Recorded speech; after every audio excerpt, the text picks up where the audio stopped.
Shalom, Israel. Most High Christ bless. Welcome to another episode of 15 Minutes with the Captains.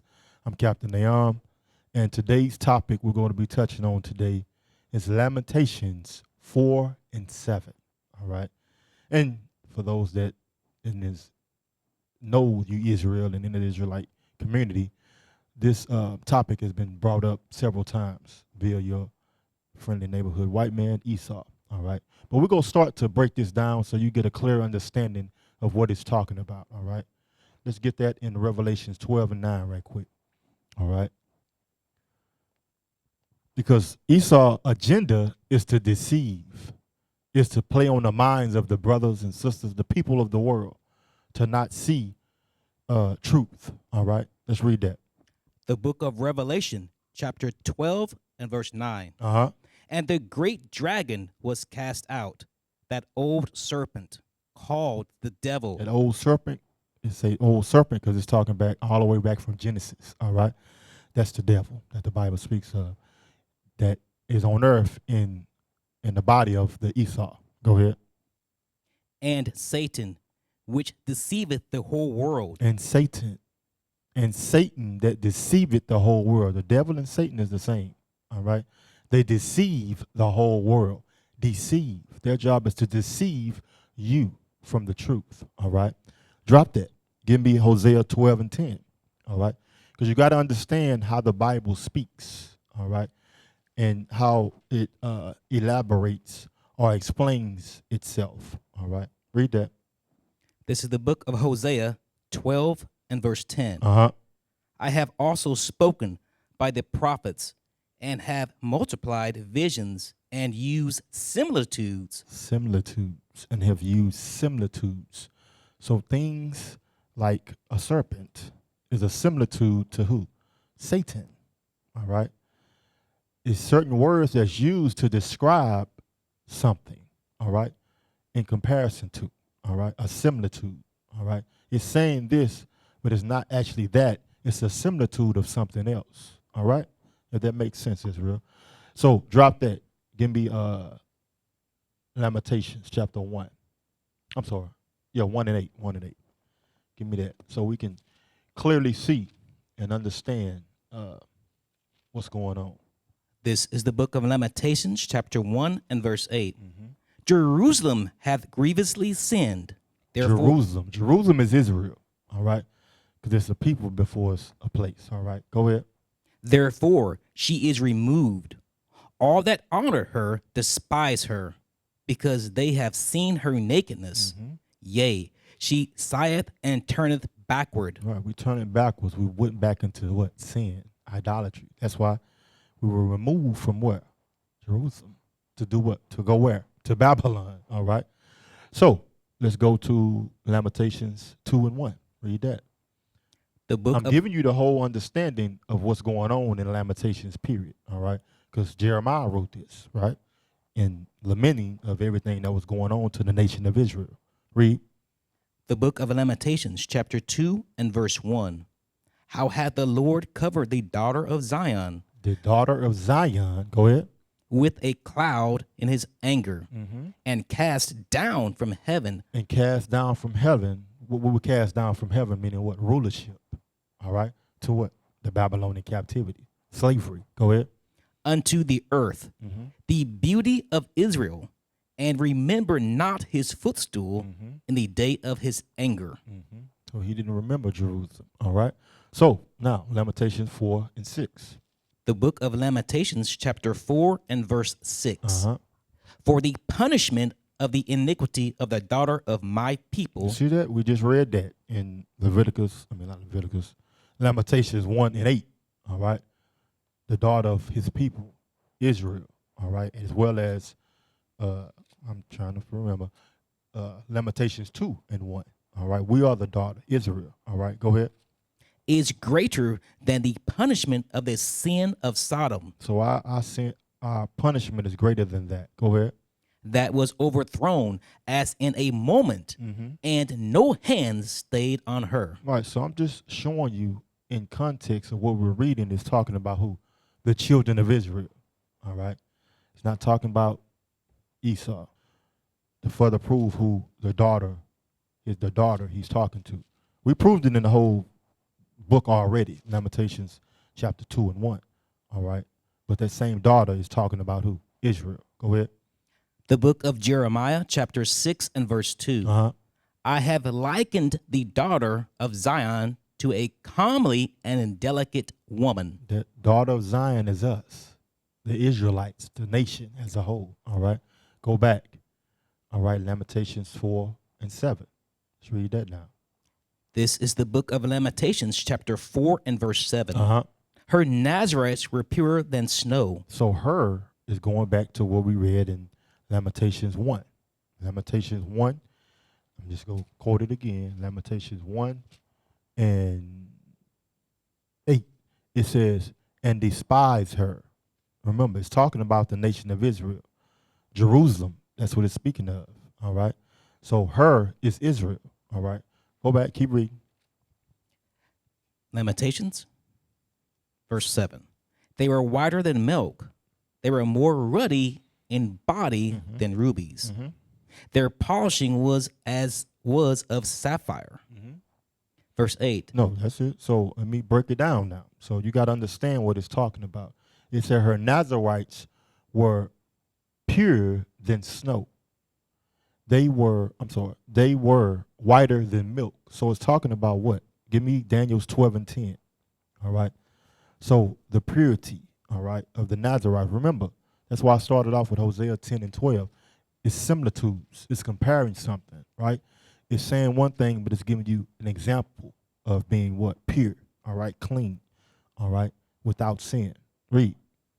This is the book of Daniel, chapter 12 and verse 10. Uh-huh. Many shall be purified. Many shall be purified. We just read that. The purity, all right, whiter than snow. Go ahead.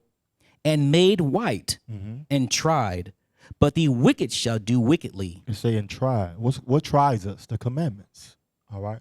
That's what was trying us at this time as well. Of what? Being in captivity in Babylon. Go ahead. And none of the wicked shall understand, but the wise shall understand. All right. Those of wisdom, those applying the commandment will understand about this purity, all right? About this being whiter than snow as well, all right? Give me Matthew 28 and 3, all right? Matthew 28 and 3.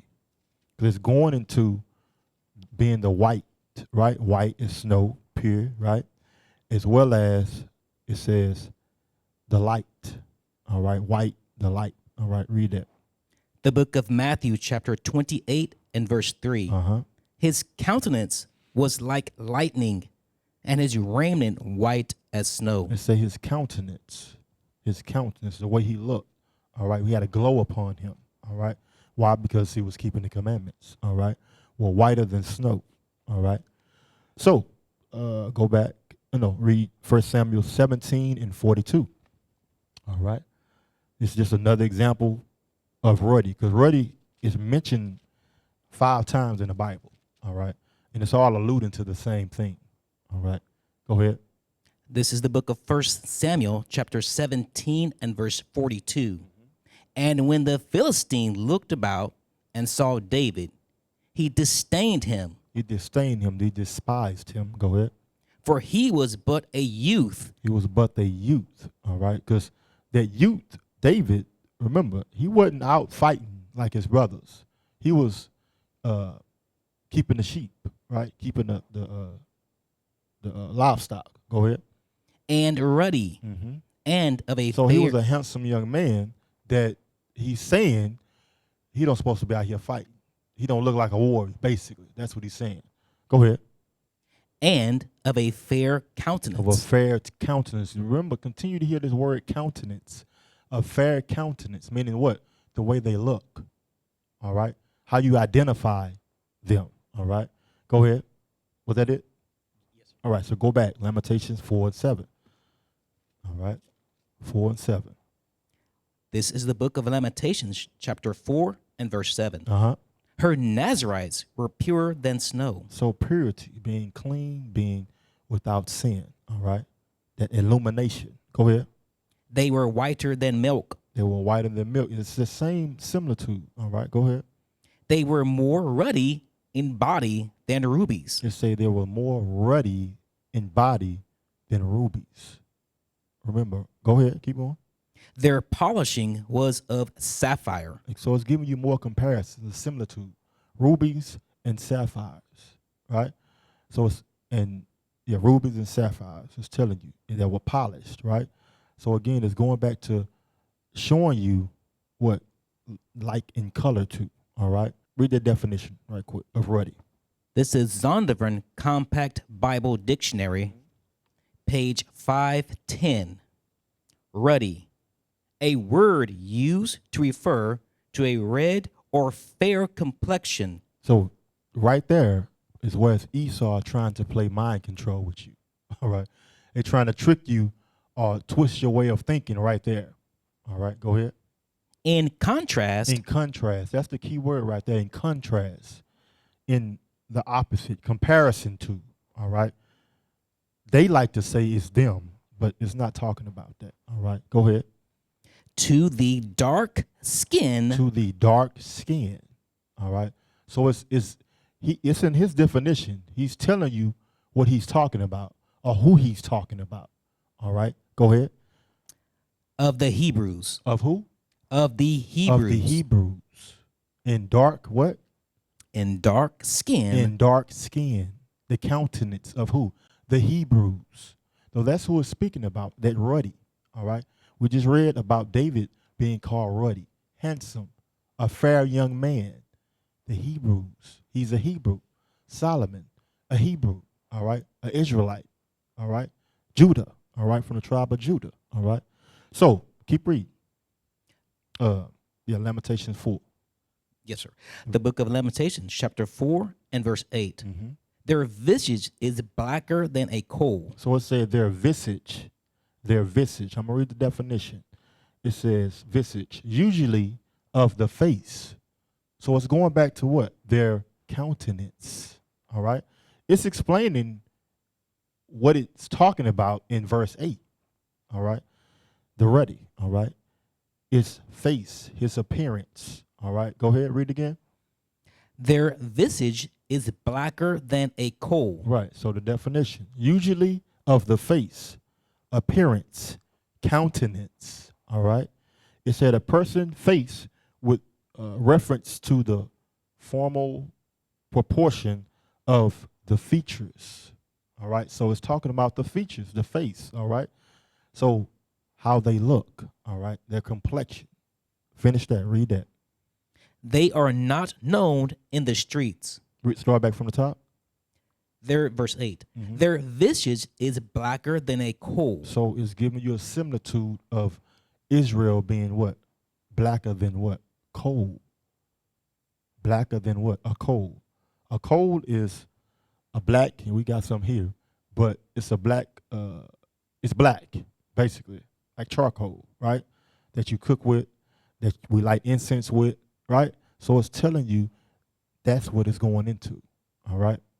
So Israel, just don't be confused or get bamboozled by Esau using wordplay in contrast to, read that definition one more time.